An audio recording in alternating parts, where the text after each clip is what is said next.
So good afternoon. Thank you for those that decided to come out. I'm impressed people are coming out this close to Thanksgiving. So my name is Adrian Chia. I've been invited to talk a little bit about reading research articles. This is a skill that's, I think, super important to graduate students in pretty much any field, particularly in sort of technical scientific fields where the literature can be hard to get into. Maybe just as a show of hands, so how many of you are master's students? Okay, so all master's students. What area? So I know you're in biomedical engineering, but what? In business analytics. Okay, how about yourself? Mechanical engineering? Computer science? Computer science. Okay, so a little disclaimer here. So what I'm going to talk about is really based on my own personal experience. So you have to know that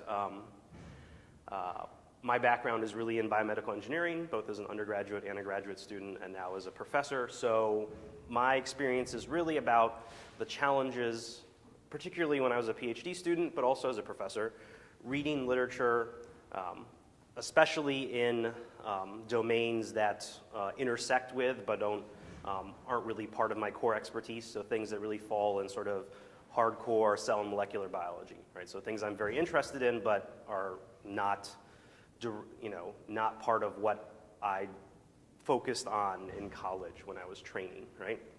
And so a lot of what I'm going to talk about, I also got inspiration from the internet. And I'm going to point out that a lot of this is about figuring out what works for you, and it doesn't always work for everyone. So I'm going to give you an example, kind of walk you through it. Please, as we're going through it, at any point, interrupt me with questions. It's a lot more interesting for me and hopefully useful for you if there are some specific questions. Again, I'm going to be talking from sort of a biomedical engineer reading biology standpoint, so my example is going to be that, but I'd like to think that the ideas are portable. And at the end, I've already shared this presentation, so there are a number of links, I think 6 or 7 references, so there are resources you can go find, and if you just type into Google search how to read a research article or how to read a scientific article or whatever, you're going to find a lot of resources because this is a common question to deal with. So let me start with why we would care about reading original research articles. All right, so I'll give you a little bit of background.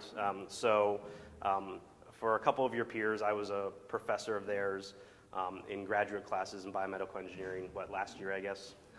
And so I started teaching a series of graduate level courses that are sort of introductory courses for biomedical engineers, and it's intended to get them up to speed on sort of contemporary biology concepts, right? And so I decided very early on when teaching these courses to focus a lot on primary literature, right, original articles. And so over time, I've started to ask myself more and more, like, well, I can't just give students articles and expect them to figure these things out. What are some of the ways that we can tackle these frequently very difficult to read papers and get some real value out of them? The reason we care about these articles is they're a primary source, right? So I say straight from the horse's mouth. It's really the best, most unfiltered, undiluted source of information, particularly when you want to go back into literature, so look at past research, or if you want to look at something that's really, really current, right? I'm sure many of you watch/read the news, and no doubt you've seen things that talk about various aspects of science, technology, really any field. When people report on that in sort of the general media, you lose a lot of information. Sometimes the information is just flat wrong, right? And you really want to get at the correct information. So that's why original research articles are so important, right? It's not that they're always correct, but they are the most undiluted sort of accurate repository of information when it comes to research. We've talked more about the details. When we read research papers, roughly we have 3 things we want to do with them, right? We want to learn about a topic, right? And this might be in a variety of contexts, right? It might be because of your own research. It might be because of a class you're taking. I imagine that's in many cases the most frequent reason that you've encountered. Or you might just be interested in a topic and you want to learn more and you're not satisfied with what you're getting from, Wikipedia or CNN or wherever you want to go for your information. Sometimes you're looking for something very specific, right? A very particular piece of information, not just learning about a topic very broadly, but you want to know exactly something that's relevant to something you're doing, right? So you need to fish out a piece of information. The third is really for people that are experts in the field, right? This is generally about people staying current with whatever is happening in the field, right? You want to stay on top of the state of the art, right? So you have to read, if you're in a research field, constantly so you don't fall behind. So what happens is we begin to encounter some of the problems, right, some of the challenges associated with reading these research articles. And we'll talk a little bit about that a little bit later. But I think the first major issue comes from when we think about who the authors are and who they're writing for, right, and who ends up actually reading their papers, right? So have any of you written research papers? Okay. So when you wrote your or participated in writing this research paper, who was the target audience? Who were you really aiming that paper for? Okay, but all mechanical engineers? What? Okay, so you're starting to get narrower and narrower, and probably automotive engineers interested in particular topics. Okay, design. So you can see now we're starting to narrow. So usually when we write papers, because they're very technical, right, we're focusing on two groups of people, right? When someone authors a research paper, an original research paper, first and foremost, they're writing to experts, right? Their peers in the field, right? So these are people that are very current with sort of the knowledge in that field, right? So you can presuppose an enormous amount because they know an enormous amount about this topic. They might even be direct competitors in the research, right? The other group that is often included, maybe is not direct target audience, but gets captured in this, is people who I call sort of interested non-experts. They're people that are interested in your field or whatever you're talking about. They might be a little bit outside of it, but they tend to be pretty experienced at what they're doing, and they tend to be very good at what they're specialized in, right? And so some of that knowledge might be directly transportable, some of it sort of indirectly so. So these tend to be the two people that authors write for, right? So I've written a number of research papers myself and co-authored, and so I know that these are typically the groups we look for, right? But who actually reads the paper, right? Well, who actually reads the paper is, again, those two groups of people, but then it's students, right? Undergraduate students will read research papers sometimes, usually for class projects, stuff like that, right? You've no doubt experienced as graduate students reading these papers for classes, for your own research. If you've done co-ops or do any work with industry, you often still have to read research papers to get up to speed on a topic. Again, if you're involved in research. Some people that are sort of technically literate, right, but maybe way outside that field might be interested. And at some point, people in the general population will sometimes try to access these research papers, right? So there's a bunch of issues of access in terms of actually getting to the papers, right? Because a lot of them are behind paywalls and stuff like that. But say they get their hands on an original article, right? They're interested in something because they have a medical condition, their family member has a medical condition. That's a pretty common one that I've encountered. They want to learn more about the state of the art, right? And then they run into one of these research papers and they start to try to read it, right? None of these people, right, the last few on the list, were ever the intended audience, right? But they become readers. So obviously, because of the audience today, we're going to focus on graduate students. So I'm going to focus on sort of research articles that you read as a non-expert, right? A non-expert can mean a couple of things. And for me, it meant that I'm a biomedical engineer. I have some training in biology, but I'm not a biologist by training.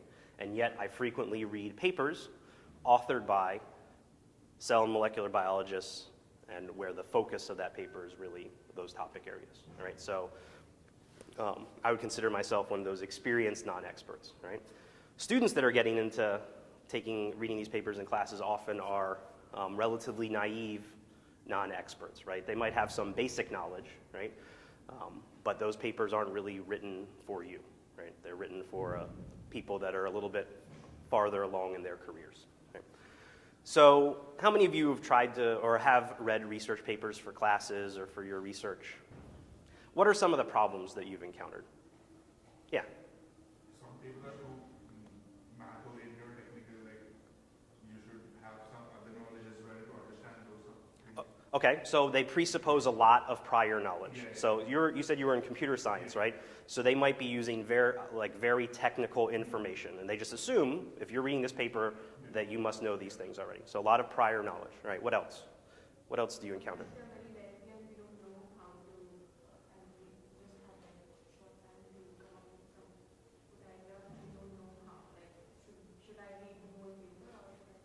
Okay.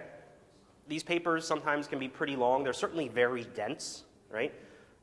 That's largely because these papers usually have word or page limits, and the authors are trying to shove every bit of information they can into a pretty constraining limit. Right? These papers sometimes are months, if not years, worth of work, and suddenly you're publishing it in 8 to 10 double-column journal pages. All right?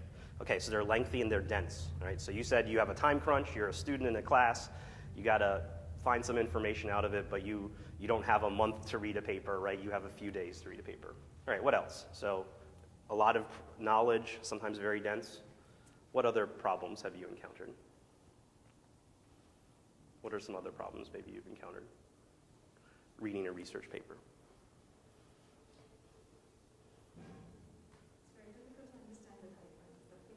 Okay, figures, all right? So figures are super important, but again, a lot of background knowledge is necessary, and we'll talk a little bit about that. How about terminology?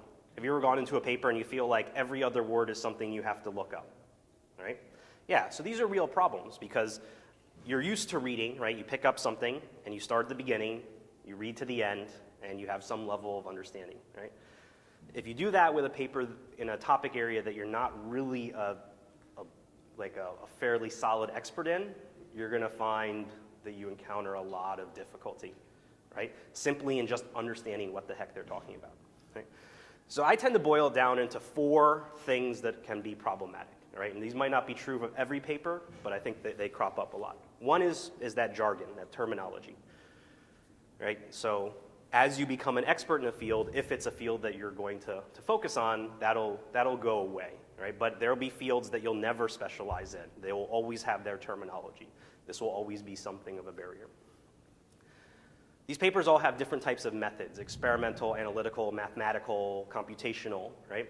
And they don't usually give you a ton of details on how they work. They just say, this is what we did. And if you're familiar with it, okay, you know pretty quickly, all right, I get why they did it and what they did. But if you're not, you're like, what does this mean? What is this technique? You know, what is this method? There's also the lack of prior knowledge, right?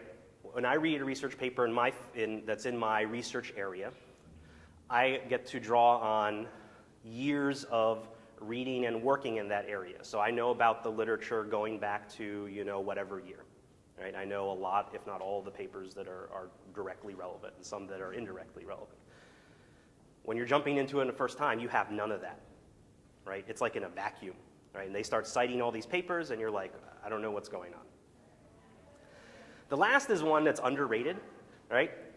People that write these papers are frequently not very good at writing, right? So some papers will be really well written, right? Some papers will be really poorly written. Some journal articles will have a very nice format, a very nice organization. Others will have a very inaccessible format, right? So a lot of times papers and the quality of writing can be a barrier, right? So it's not the information itself, but how it's presented, right? So a really competent set of authors will try very hard to help you understand, right?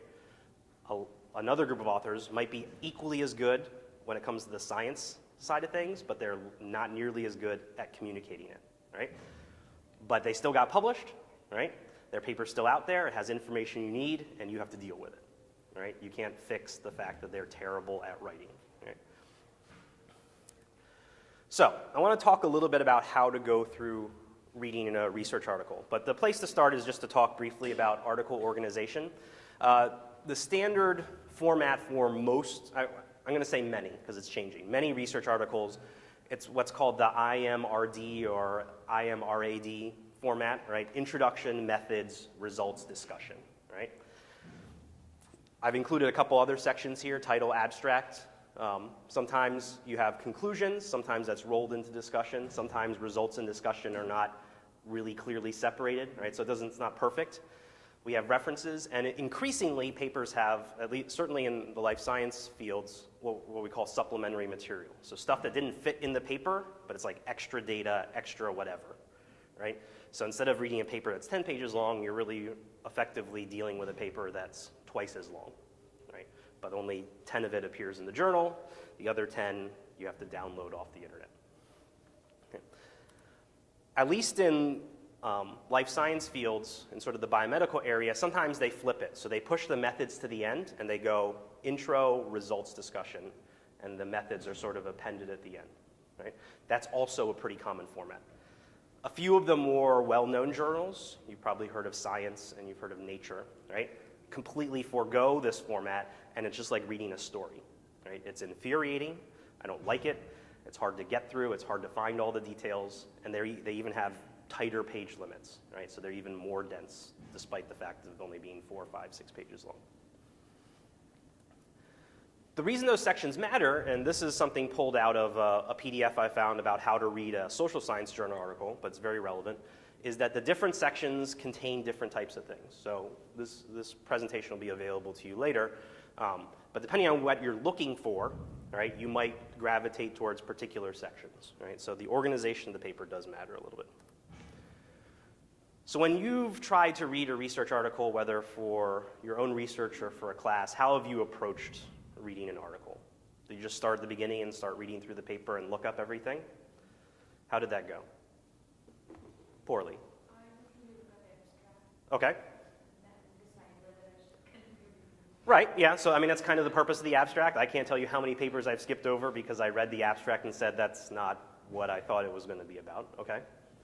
Did anyone try anything different when trying to read a research paper instead of just starting at the beginning and going to the end?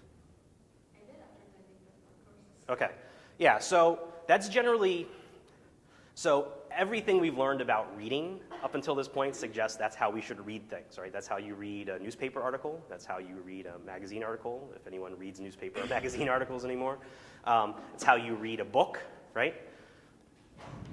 But no one tells you that that's actually maybe the worst way to read one of these articles, right? So what I'm going to suggest to you is don't read the article front to back, right? And again, this is just one suggestion. It may not work for you, but I think there are elements of it that I think are good to think about. I will give credit where credit's due. A professor named Anne McNeil, I forget from what university, first published, or I'm not sure if it was really a published paper, but started posting this on the internet, this idea of how to go through. This is a little bit of a modification of it. So I'm going to describe a 5-step strategy, but sometimes this doesn't work for you. Really find what works for you. But I think the key is don't try to read the paper straight through. Also accept the fact that if this is a paper that you're not an expert in, right, so you're not super comfortable with everything that they're doing, it's going to take multiple read-throughs. Sometimes it's going to require you to read other things in order to understand this paper. So you're not reading one paper, you're actually just been assigned to read 6 papers. You just don't know it, right? And professors are dastardly like that. We just say, your graduate students, figure it out. Right? So I'm going to suggest that this is kind of what you want to do, right? You want to start by skimming, then identifying the sort of problematic terminology. Only starting at step 3 do you really go section by section, and even then, I'm going to say stay a little bit big picture. It's probably by step 4 where you're really getting into the details, right? And if you can get to step 5 where you can reflect on what the paper's about and actually actively critique it, right, then you're getting to a level of understanding and mastery that's really, really good, right? It's hard to get there, right?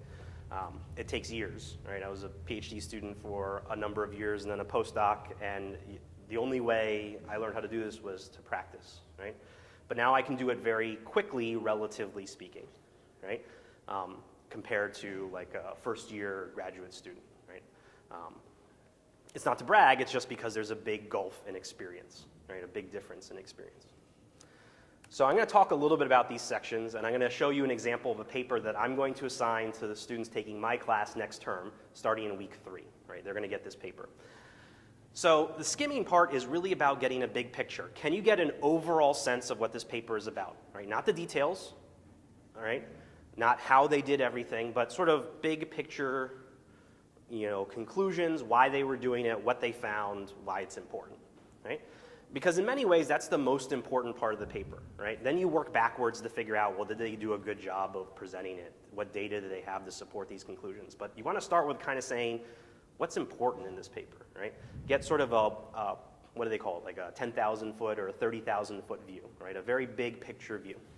Places to go are some of these, things like the title, the abstract, though you got to be careful with the abstract. Abstracts are very dense. That's a lot of information about the paper crammed into 200, 250 words, so sometimes they can be hard. Section headings, so don't even read the results, just look at the headings, right? And depending on the paper, this will be more or less successful. Figure caption titles, see what's in the figures. Sometimes there's like a summary figure or a diagram that can kind of encapsulate what the paper is about. And if there's a conclusion section, sometimes there's a very short like paragraph summary, right? That can be pretty useful. So let me give you an example, right? So this is a paper I'm going to have students read next term, right? So I don't know how familiar you are with any of this stuff. If this is out of your field, I think this is a good example, right? If you look at that, first of all, there's an enormous number of acronyms in this title, which is terrible, because if you don't know what those are, though, again, the people that are writing this paper assume that their audience know those off the top of their head, right? And we'll come back to this, but immediately, if it's a good title, it tells you, right, what the paper is about, right? So this paper is about combined treatment with two things, right, two drugs, not important what they are, overcoming some sort of drug resistance, right? Doesn't even tell you what disease this is. As it turns out, it's for cancer, right? But crazily enough, they don't even mention that in the title, right? Which is not a good thing, but it is a thing, right? This is the abstract. Again, the nice thing about this abstract, and not every abstract will be like this, they've actually broken out some of the key subsections. They've mentioned a conclusion, right? And they've mentioned some keywords. Again, for the most part, these are terrible keywords because these would just be the search terms from the title, right? Though importantly, it mentions lung cancer for the first time, right? So this is another place you can look. One place I like to go to is just dive right into the paper, skip a bunch of stuff, go to the results section, right? In the results section, if it's well organized, there should be these subheadings, right? This is out of the results section of the paper, and I'll highlight, highlight this one subheading, right? So I'm not even going to worry about what it says. This heading tells me, and they're, again, abbreviating, but they're telling me that one of their drugs has sensitized some cell type to their other drug, right? Whatever that means. But that seems to be important to them, right? So I start to get this idea, right? They're talking about resistance, drug sensitivity, okay, and the interaction of these two drugs. Here's a figure. Again, if you're not familiar with the methods, looking at this figure can be like looking at gibberish, right? But if they've written their figure captions accurately, figure 2 kind of gives me a short summary of the major message out of this set of images. And I'm only showing part D. There's an A, B, and C as well. So their IGF-1R inhibitor, right? Again, don't worry too much about it. Enhanced the cell-killing capability of one of their drugs, right? And so that, to me, if they have a whole figure about that, that tells me that they at least think that this idea is important, all right? I might not yet realize why that idea is important, but the fact that they've made this the title of a figure tells me the authors, who we're going to give them some credit, should be experts in this area, think that this is a very important thing, right? These are the types of things you do when you skim the article, right? You can also, again, come to the conclusion. See, this is nice and short. Again, there's a lot of terminology here, so it might not be immediately accessible, but a little context clues, you can start to figure out what they thought were their big breakthroughs, right? So I haven't read the paper, end to end, from start to finish. I've gone to a couple places and tried to get a sense of it, right? And how you do that is different for every person, right? And I think, again, where these pieces might be different for your respective fields, but in a paper, these types of things should be somewhere. Right, so that's step 1, right? Step 2 is where things start to get messy, right? And that's all this terminology you want to identify, right? So this is where things get a little bit laborious. When you're starting out, you basically just have to look things up, right? So you open the paper, you open your web browser to Google or to Wikipedia or have a bunch of tabs open, and you start looking things up. You don't even necessarily need to get a great understanding, but you need to turn some of these acronyms and abbreviations into something, into whole words, right? Now, the nice thing is if you read in a certain area that's even not your sort of area of expertise, over time, if you do it enough, you're going to get comfortable that you don't need to look up most of these things, right? So this is something that really improves with experience. However, anytime you venture off into a new area, right, you're going to have to start a little bit from scratch. Not completely, but you'd be surprised how this experience helps you, right? But if you venture into a new area, you have to start looking up a lot of these things again, right? I don't know the best way to do that. I just know that you have to, right? You have to figure out what all this terminology is, right? Just starting with the title, right? I would argue that there are 4 important things in this title that you need to absolutely know, right? That's assuming that you understand the concept of drug resistance, right? It's really these 4, right? And EGFR is built into EGFR TKIs, right? You need to know what these 4 things are because they were important enough to be in the title, right? These are important topics. So if you don't have at least a basic sense of what these are, and maybe you've heard some of these, maybe you've heard of metformin before. It's a diabetes drug, right? Does anyone know what gefitinib is? Yeah, so it's actually a particular receptor inhibitor that's used a lot in cancer treatment. So these are important to them because they're in the title, right? And so this is just a starting place as you go through the paper, right? So we're not even into the text of the paper and we're already looking things up. It's only at this point that you really think about reading the paper end to end, right? And I would still argue, don't try to get all the details, still try to focus on big picture stuff. Try to get big elements, right? And when you read the introduction, results and discussion, if you read the methods, I would really just focus on the headings, like what are sort of the big things they're doing, right? What techniques are they doing? What analytical methods are they doing? What theoretical methods are important, right? Again, don't get too bogged down in details. This is what happens when you read cover to cover, right? You get stuck saying, okay, I'm working through the sentence and there are 3 words I don't know this jargon, so I have to look those up. And if you do that for every other sentence, right, what should take you 30 minutes to read a few pages becomes a 4-hour slog, right? Don't get bogged down in the details at this point, right? You should have a better understanding of the paper at this point, but the details are only important if it really is keeping you from understanding something essential. So by step 4, this is where you start to think about, all right, I've looked up all the jargon. I think I have a sense of all the methods they use. I think I know all the abbreviations. Now I'm going to think about details, right? It's really only at this point that you're trying to read for really high level of comprehension.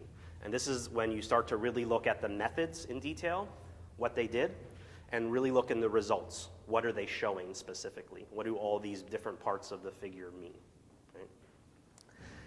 In modern papers, this is also where you might have to look at the supplementary materials, right? If you read a paper, it might, depending on your field, right? Again, like I said, I'm coming from sort of the biomedical engineering perspective, reading biology papers. In many journals now, they will have their main figures, somewhere between 4 to 8 of them, depending on the journal, and they'll have a lot of extra information, some of which the authors included willingly, some of which the authors had to include because reviewers asked for them after the fact, right? They didn't have space in the main paper, they stick it into online-only supplementary information. For some papers, there can be more figures in the supplementary information than there are in the actual paper, right? Which is astounding and crazy, but it is the way it is, right? That might require you, because in the main text, they'll still cite those figures, but those figures won't be in the paper. They'll just refer to them, so you'll actually have to go look at a separate document, which is ridiculous, but it's the way it is, right? This is when you start to really deal with that. Usually, if it's in supplementary material, it's not absolutely essential, right? If something essential is in supplementary material, someone has made a mistake, either the authors or the editor or the reviewers in letting it be supplemental. Right? The last step, right, hardest step to get to, I'm not sure that you would normally get to this step until you've spent some time doing this, is can you reflect on what you've read and can you start to pick it apart a little bit, right? The critique, right? This is the highest level skill. It's a very powerful skill. It's hard to reach this level quickly, right? It takes time. This is where you start asking questions about the paper, right? I've highlighted, 7 questions, right? Major findings, potential for this research to have impacts either in the short or long term. As a result of this research, what questions are still open that we haven't answered? Are there things that they did, and sometimes the authors tell you, but oftentimes you also have to figure out for yourself. Are there things that they did, ways they analyzed the data, ways they collected the data that make you say, well, that limits your ability to reach certain conclusions, right? Or that dilutes your conclusions a little bit. Or in some cases, I don't believe that conclusion, right? You don't really want that to occur in a paper, but that's going to happen, right? Just because a paper is published doesn't mean it's flawless, right? Just because a paper is published doesn't mean all the science in it is absolutely correct, right? Then you ask yourself, well, the authors tell you what their conclusions are. Would you come to the same conclusions they would? Are they convincing, right? Are their results of sufficient quality, right? Have the appropriate scientific controls to make you believe what they found, right? Give the authors some credit. Maybe they did some things well, right? But also think about, well, are there things that you would have done differently, right? And that's hard to do when you're not a specialist in that area. It's maybe easier to do if you've done research directly in that area where you're like, well, I would have done this instead. But it's a lot harder to do that from the perspective of someone that's never worked on that particular scientific question, right? But you have to learn to do that. Even if you're not going to go email them or call them up or go to one of their conferences and ask them a question in the audience, at least internally you want to be able to say, okay, what is good, what is bad about this paper, right? So that's really all I wanted to say in sort of broad detail. I think the big take home really is don't tackle a paper in the order that it's presented, right? There's a historical reason for that, and again, for an expert, you could probably read a paper like that and be okay. I'll tell you, even in papers that are in my field, I don't read the paper that way. I skip around. I go straight to things that I care about. I come back to things when I need to, all right? So don't take a linear approach to reading the paper, right? Try to, again, get a big picture sense of it and then go back and start to fill in some of the gaps, right? And again, it depends. Like if you've been asked to get a specific piece of information out of this paper for a class, for a project, whatever, maybe you don't need to understand the whole paper, but you probably have to have a decent big picture understanding before you know, okay, this information is relevant, right?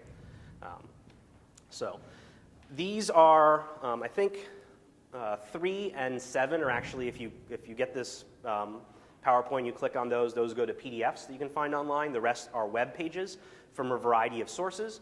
I'll point out 3 that I really liked. So this is published in Science Magazine just a couple of years ago. They actually interviewed a bunch of researchers and I think a few graduate students, PhD students, and asked them, how do you read papers? What's difficult? What's easy? What is your strategy?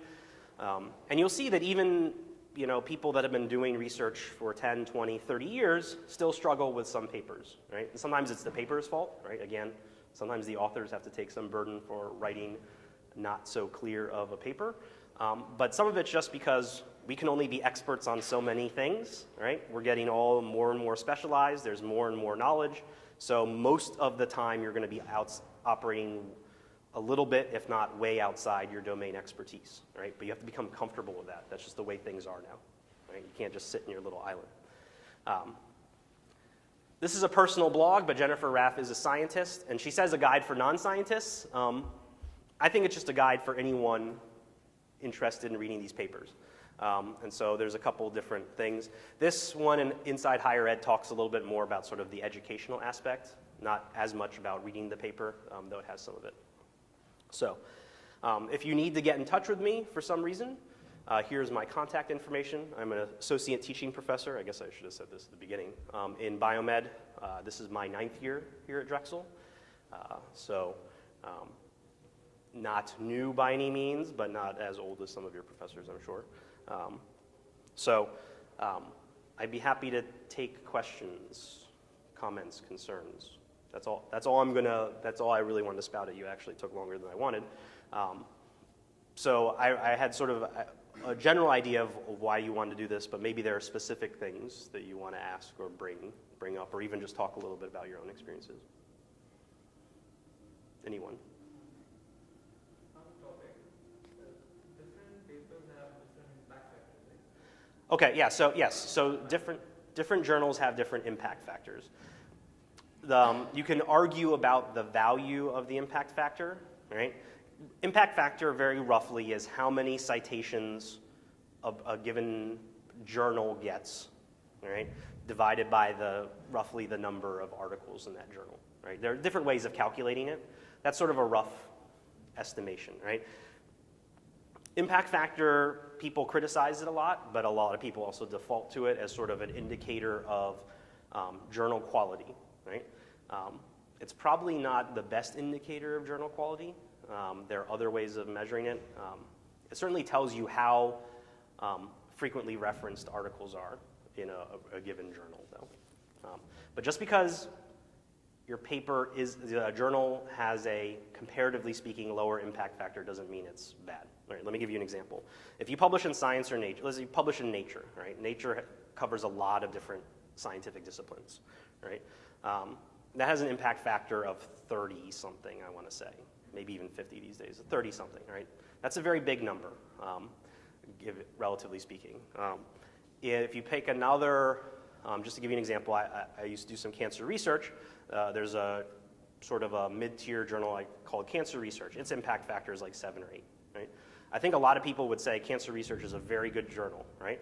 But because the scope, the types of articles that are published in it are for a more focused group, right, the impact factors are different. I used to publish in biomechanics journals, right? A really good biomechanics journal is something like Journal of Biomechanics, right? That has an impact factor of what, like 1, 2, 3, right? That doesn't mean it's worse than Cancer Research. It's just you have to also think about the audience, right? Cancer, as you might expect, a lot of eyeballs, right? And if each issue has the same dozen or so papers, right? If 100,000 people are looking at one journal and 10,000 people are looking at the other, right? The rate of citation is going to be different. The biggest thing is making sure your journal is peer-reviewed. And I think over time, if you work in an area, you'll learn. Like you said, you're in sort of automotive applications, mechanical engineering. You could probably list off a few journals that you know are quality, right? That people always publish in, and the results and the work that's in there is considered respected, right? People like impact factor. It's like a nice flashy number. My professor has told me that I have to read papers only from journals that have minimum of 50 impact factors. Again, every discipline is going to be different, so I don't want to contravene your advisor. In my experience, I've read good papers in high-impact journals. I've read absolutely terrible papers in high-impact journals, right? And not terrible as in poorly written, though some of them are poorly written, but significantly flawed scientifically, and that's troubling, right? If you're in a high-impact journal, one would expect that you exercise a similar, a high level of rigor in terms of the review, and that's not always the case, right? So you really got to be case by case. Sometimes also a paper that's important to you might be published in this little journal over here, right?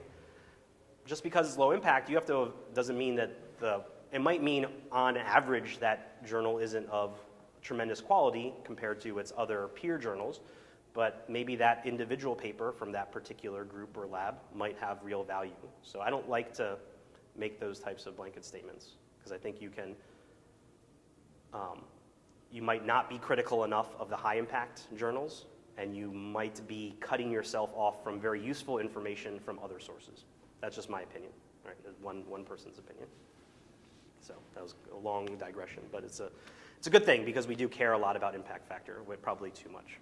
So. Is it a good practice to include the previous related research in a paper? So like I have worked on certain papers where I've read this previously because I just wanted to make sure that I'm putting a new idea on that paper and not doing the same thing which was already published years back. Yeah, so I mean, almost every paper in my experience has to have some introduction that provides context, and that context almost always is what's been done before that's really relevant to your work. And usually what that also helps provide is some context for, well, this is what we know, but let me also highlight what we don't know. right? And when you highlight what's not known, that gives usually a very clear motivation for what you're going to talk about. It's often in the introduction. Again, it depends a little bit on your field. So you said you were in... I'm working on a paper which is focused on e-commerce. Okay. So it's going to be a little bit field dependent. So I don't have any background in sort of, you said business analytics, right? Or economics or any of the sort of business related fields. So the structures of their papers and sort of the expectation of where certain information is might be different. But I kind of expect when I read papers to have some context. You got to provide some context. That means previous research that's relevant, right? That so-and-so showed this, so-and-so showed this, and maybe you're going to directly contravene what someone did, or maybe you're directly building off of something that someone did. I think it's usually important to talk about that, in my experience. Other questions? So you were talking about the heading of the paper, which is really very important. Mm-hmm. That's the first thing I would search on Google with. Right. So the paper you just referenced right now, Uh-huh. you said that's an okay-ish title. It doesn't mention the disease it's referring to or something like that. It doesn't mention cancer or anything. In your opinion, what would be the apt title? I mean, I think this is fine.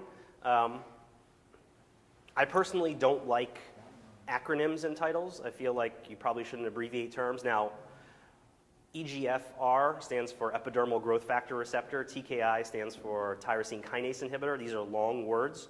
They are probably running up to the actual character limit that's allowed by the journal. So that might be part of it. But I think you kind of, in many ways, I feel like, and I've made this mistake before. I've published papers when I was a PhD student that had sort of very broad general titles, and in retrospect, I wouldn't have done that. Right? I would like a title to kind of capture the core essence of what the paper's about. Not like how you did everything, but what is the one really big outcome of this paper? Why is this paper important? Right? I think they do that here. I think just some of the details are missing. And I was surprised that there was no mention of cancer in the title. But again, they're probably hitting close to a character limit here. This is a pretty long title to begin with. But I would like to think a title is a very short, it's usually what, like 150 characters or so, descriptive snapshot of what the paper is about. Right? Because yes, you're going to search it in Google Scholar or in PubMed, right? So those words in the title are going to be the first things that those systems really look for, right? Not just the keywords and not just in the abstract, but the titles. That's going to be the first thing you look at usually, right? You're going to look at that title, and in many cases, if you're looking at 100 papers pulled up in your search, you're going to decide quickly, based on the title, whether or not you want to bother looking at that more. So it also behooves the authors, right, to make a title that communicates very unambiguously what the paper's about.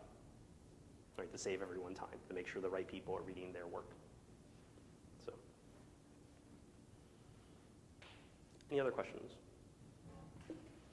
All right, well, I encourage you, I think I shared with the officers the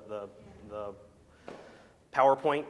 Those links, really, you don't even have to use my links. If you just type in how to read a research article or how to read a scientific paper, there's a lot of stuff out there. Now, many of them say the same things. Some of them have slightly different approaches. Some of them break them down differently. But I think the key idea is don't read it like a novel, right? Don't read it like an article on the internet. It's a little bit different strategy to really get maximum value out of it. And it's actually an incredibly important skill. Like one of the more important skills you'll learn in graduate school, I think. Because if you stay in your general field, you're going to be reading these papers on and off and quite a lot for the rest of your career.